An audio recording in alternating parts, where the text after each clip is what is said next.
And now I would like to ask Judith Enck, EPA's Regional Administrator at Region 2, to join us for the keynote address. And just to share a little bit of a biography of Judith. On November 2009, Judith was appointed Regional Administrator of Region 2 of the U.S. Environmental Protection Agency by President Barack Obama.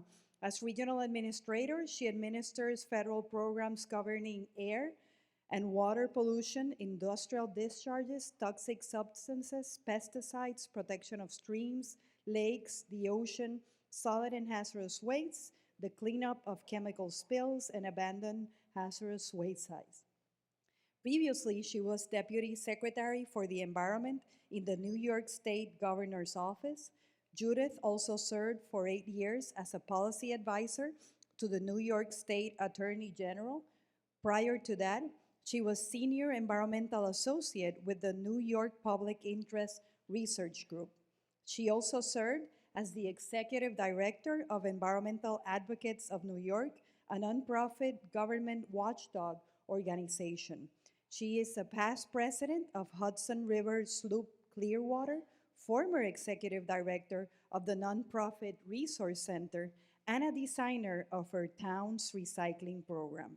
She worked with the New York State Legislature to pass a number of states' most far-reaching environmental laws, including those addressing acid rain, toxics, pesticides, recycling, energy conservation, and environmental funding.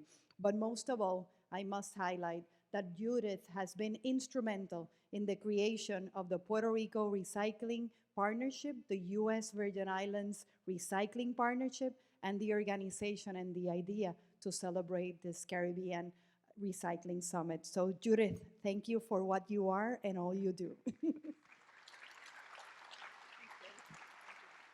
Thanks, Carmen. I'm so happy to see each and every one of you. You don't know what we have in store for you over the next 2 days. You're going to walk out of here with every piece of information you need to make your community a model recycling, composting, waste reduction community. But first things first, a commercial. Please follow us on Twitter. You can sign up right now. It's okay. You can just look away for a moment. That's our address. I wanted to tell you my personal recycling story because I was so moved by what Commissioner Dawn Henry said about her conversation with Charlotte McDevitt from BVI and how a light bulb went off. And I think when we can share this information, it gives us some direction on how to proceed. So I was a young college student in upstate New York, in Albany, and I did an internship. And I remember all the college students were sitting around trying to figure out what bill do we want to work on. And there were really important bills dealing with consumer protection and health. And we got to the bottle bill. And the guy who was in charge of the internship program said, this one's going to be really hard. There's strong opposition from the beverage industry, the supermarkets. I don't know if you want to do this one. And I said, I am named after St. Jude, the patron saint of lost causes. That has been my whole professional career. So I said, let me try the bottle bill, never knowing it would change my life because, of course, the bill didn't pass the first year, and it's been around for 10 years. But the second year, we actually got it passed in New York back in 1982, and the bottle bill got millions of New Yorkers in the habit of recycling, and as has been said, recognizing that an aluminum can is a resource. A plastic bottle is a resource. A glass container is a resource. It's not yucky solid waste that you have to bury or burn. It's something that can be reused and reutilized. So that was 82, very good year. Also got married that year, and such a great wedding, and zero waste. And fast forward to 1987, because we planned everything, 5 years, baby arrives.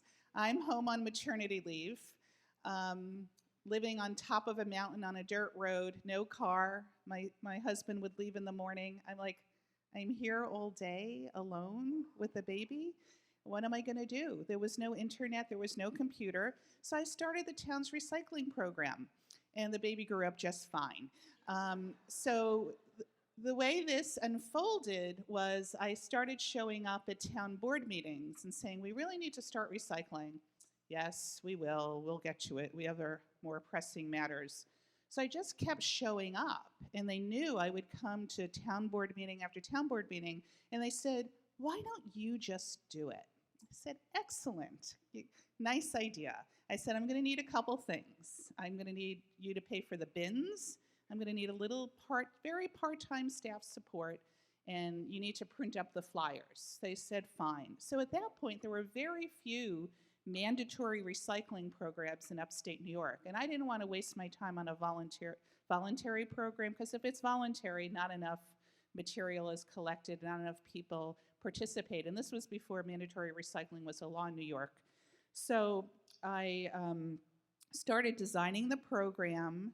I got donated an old tractor trailer, not the engine part, but just the back, and we stored everything in there. And this great guy named Sid was the part-time employee who would help me with stuff, and we got big old barrels to put the glass and the metal in.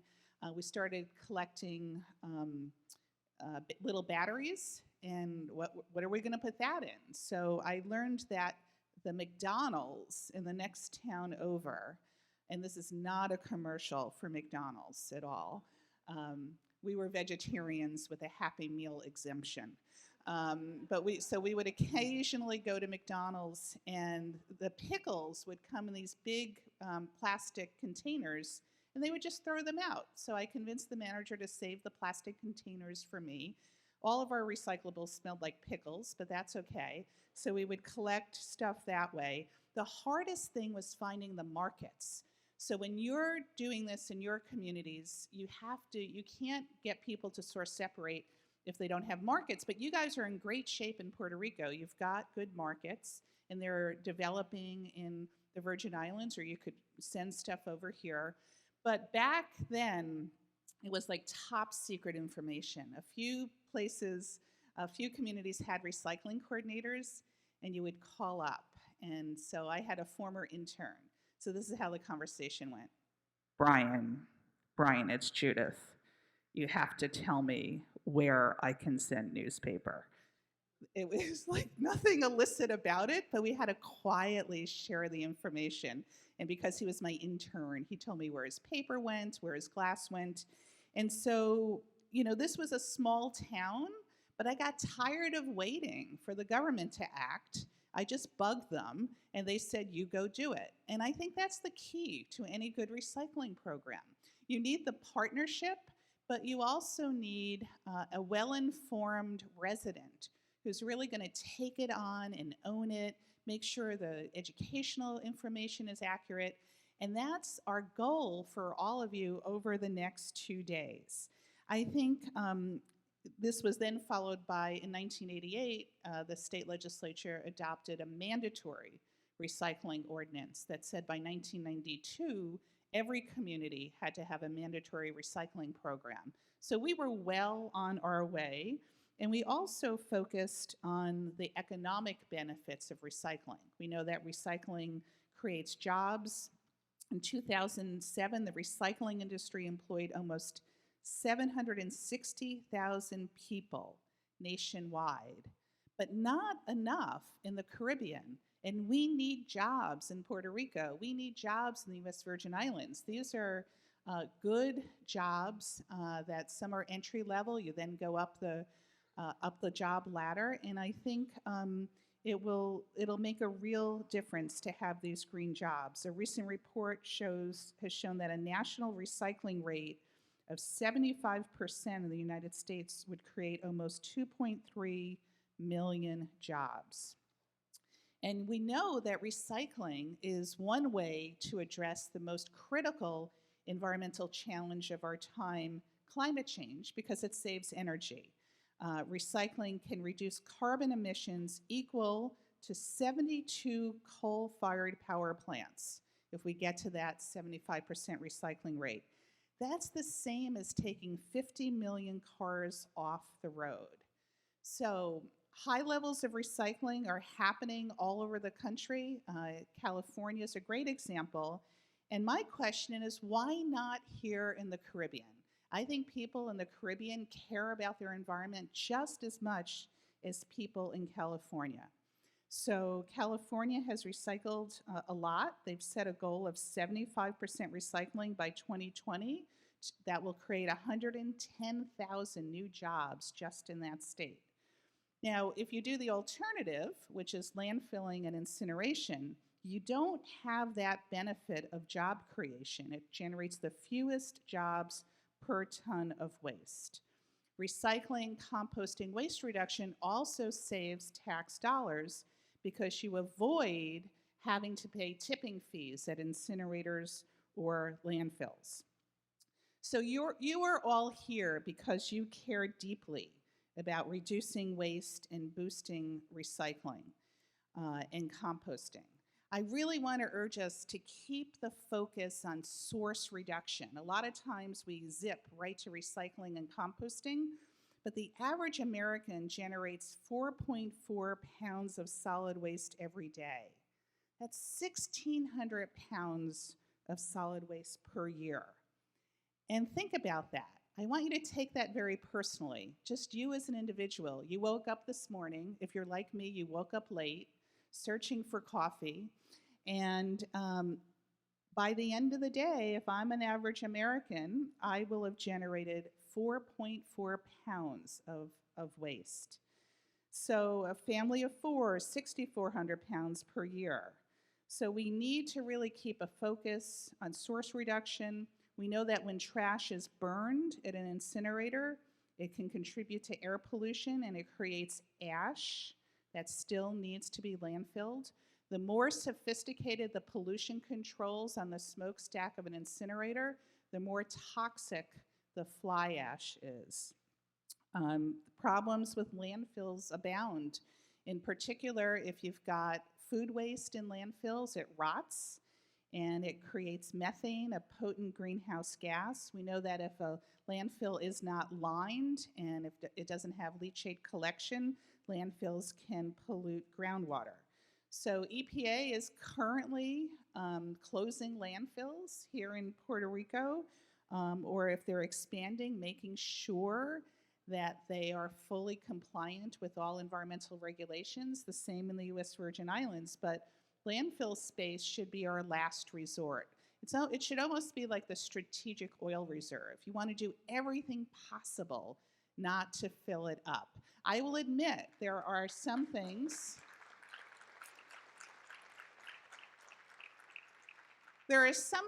you can't recycle, just some, like an old toothbrush. Probably not a good idea. You can think of others. So we want to preserve the little bit of landfill space for stuff like that.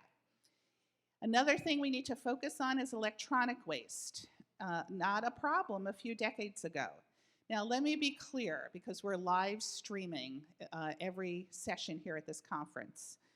I am not suggesting you give up your cell phone or your iPad. I know you love your phone and your iPad more than your children in many instances. But we have to recognize that electronic waste contains chemicals and heavy metals and can be a real problem if they're not properly recycled or reused.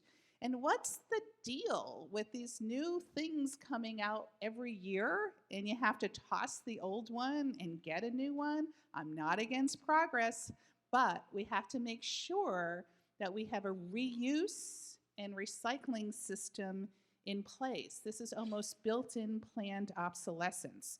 So you're going to hear a lot about paper and containers, but we also need to be savvy about what are the new challenging waste streams like electronic waste.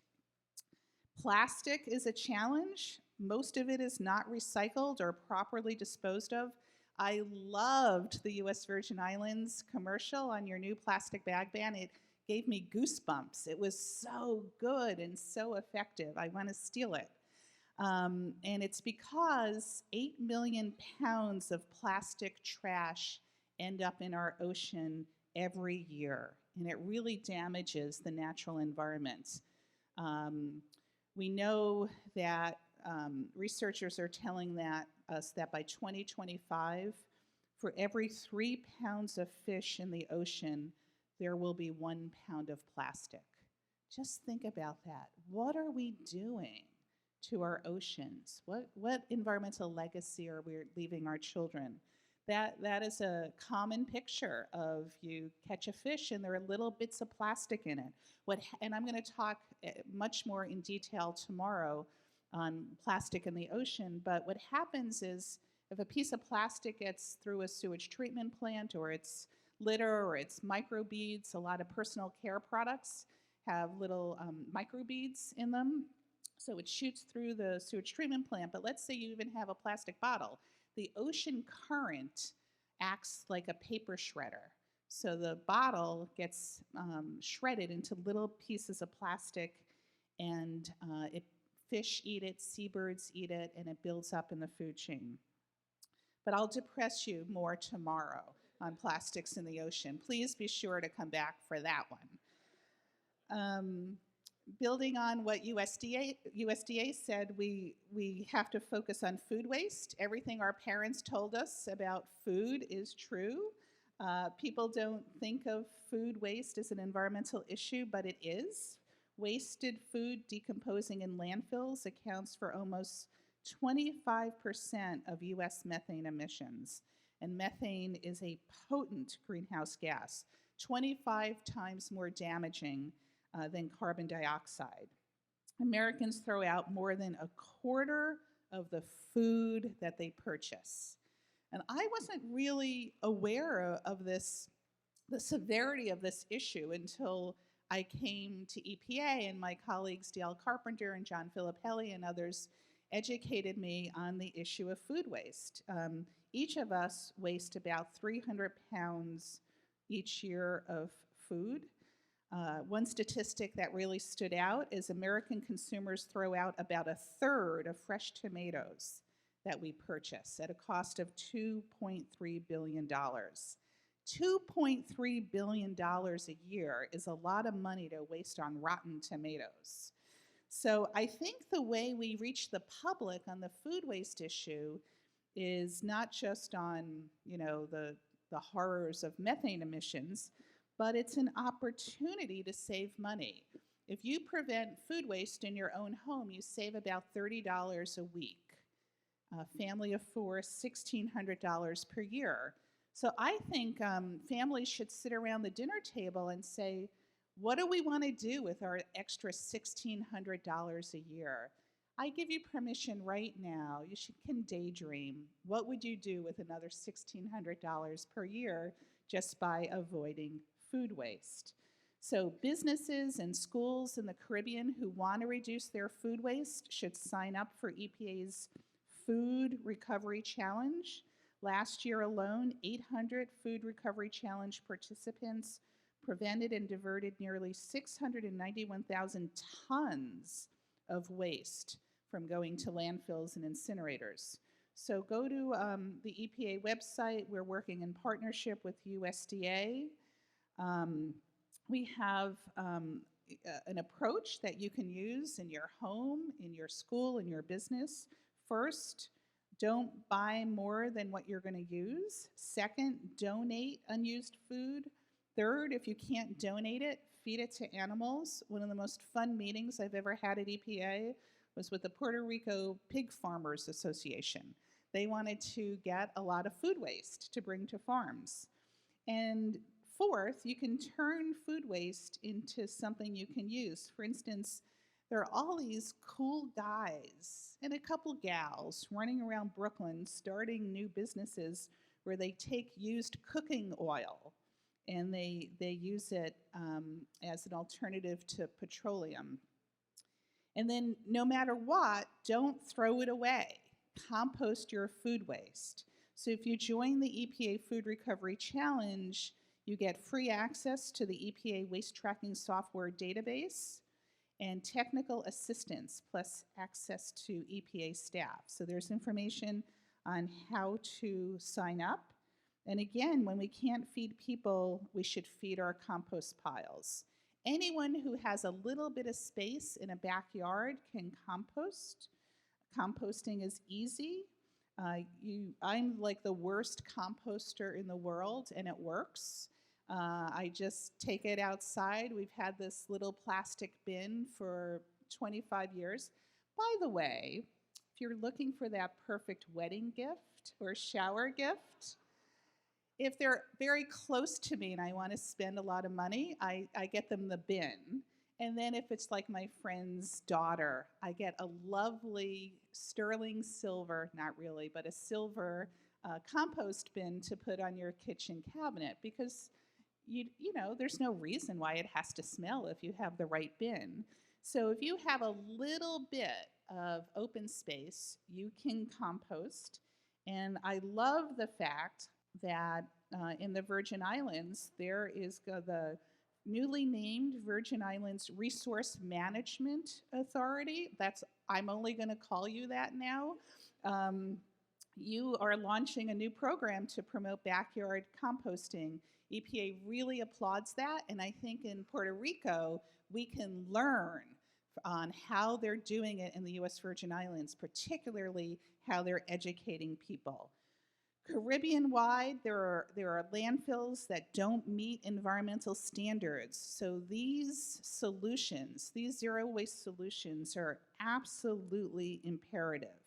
I know that these are tough issues, but I think, you know, there are strategies that have worked all over the world. First, generating less waste, reuse, recycle, compost, and as I said, recycling is a climate change issue. This is such a severe issue. We need all hands on deck to solve the climate crisis. Recycling just one aluminum can save enough energy to power a TV for up to 3 hours. Isn't that amazing? Recycling 1 million computer laptops saves the same amount of energy as 3,500 US homes use in a year. So here are things you can do in your own home. Make sure source separation is done properly. Over the next 2 days, you're going to hear from experts on these different materials. Make sure your workplace recycles. I hear all the time that people recycle at home, but not at the office. That's often required in mandatory recycling laws. And really focus on public education. Recycling and composting can be fun. I'll explain him in a minute. I remember years ago, and Mark, you probably remember this, and Tony, in Rockford, Illinois, there was a guy named Captain Garbage, and he dressed up as a superhero, and it was a big suburban community, and he would go from house to house, and if you properly source separated, you won a prize. And it just created this energy and excitement. And also, if you did not properly source separate, you might get a ticket. I live in Brooklyn, and I'm constantly talking to my neighbors and those pesky Airbnb people about how to properly source separate. And what really convinced people is when the New York City Department of Sanitation gave my little apartment building a $450 fine. So I think we have to do both. We start with nice, soft education, and then it's just like if you break the speed limit, you get a fine. So this is Totes McGoats from Niagara Falls, New York.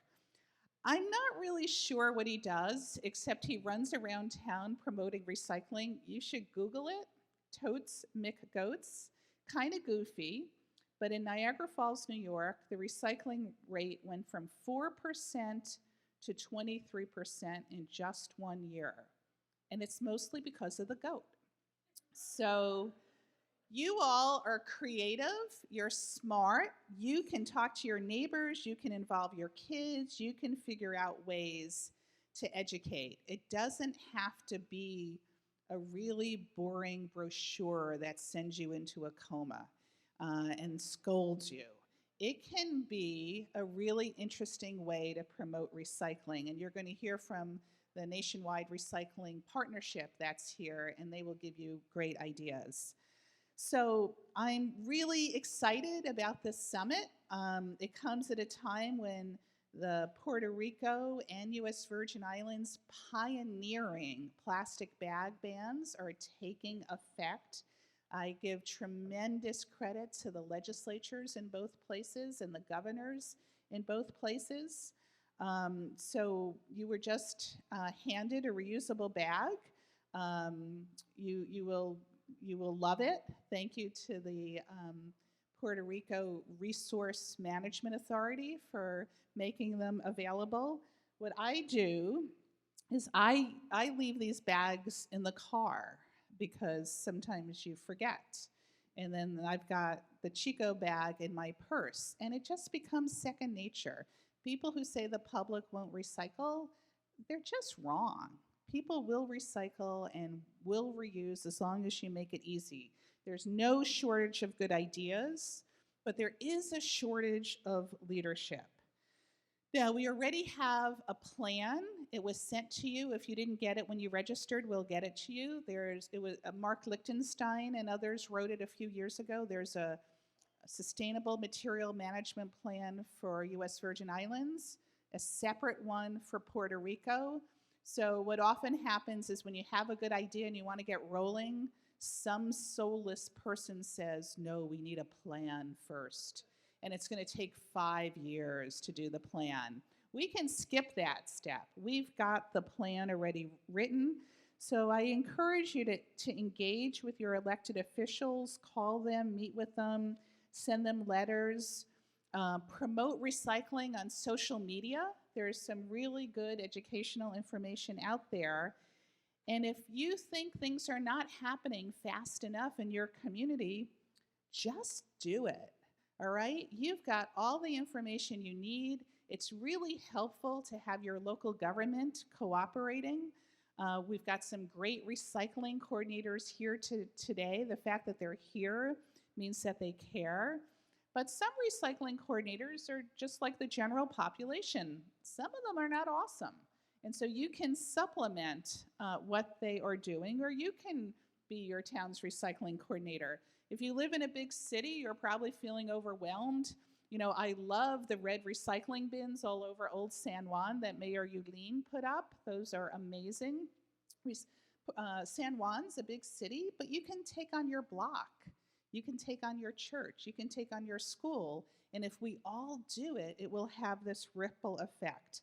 I love Gandhi's quote, "Be the change you wish to see in the world." And we all have that opportunity. You're going to have lots of time to interact and talk and share ideas during the summit.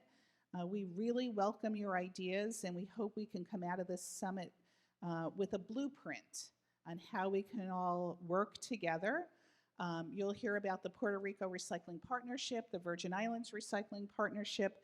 There's Carmen's contact information. Call her, don't call me.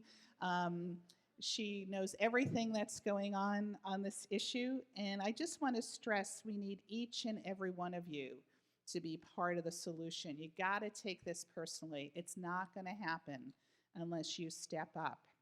So let me just take a moment and thank everyone who worked so hard to put this summit together. You know, it starts with a great idea. Let's do a summit. And then it is a ton of work. So if they're here, please stand up. I want to thank Carmen Guerrero, the head of the EPA Environmental Division. Don Henry, the commissioner from the Virgin Islands. Weldon Ortiz from Puerto Rico Environmental Quality Board. Mari Terry Padilla from the Puerto Rico Resource Management Authority. Harith Wickrama, the Deputy Chair of the USVI Resource Management Authority, and also Island Green Living Association. Claudia Gutierrez, where is Claudia? Up there. Nothing happens well unless Claudia is involved. She's the boss of me. So thank you, Claudia, for your integral role. Grisel Diaz-Coto from EPA. Brenda Reyes from EPA, Lisa Plevin, our Chief of Staff, Dale Carpenter from EPA. I really want to thank the awesome team from the Environmental Finance Center. You don't mess with these people. They really know what they're doing. Stephanie Anderson, Lisa Ruggiero, Kyra and Melvin, Melissa Young, who could not be here today because she's having a baby this weekend. All right, well, we'll let her off the hook. Two others is I really, really want to thank all the presenters. Came for free on their own dime because we never have any money to do these meetings. And you will be blown away at their expertise. So every presenter, thank you so much. And finally, a heartfelt thanks to Mark Lichtenstein, who will be facilitating and who really had this idea a couple years ago of a Caribbean summit. So our dream has come true. You're all here. We're going to be friends with you forever.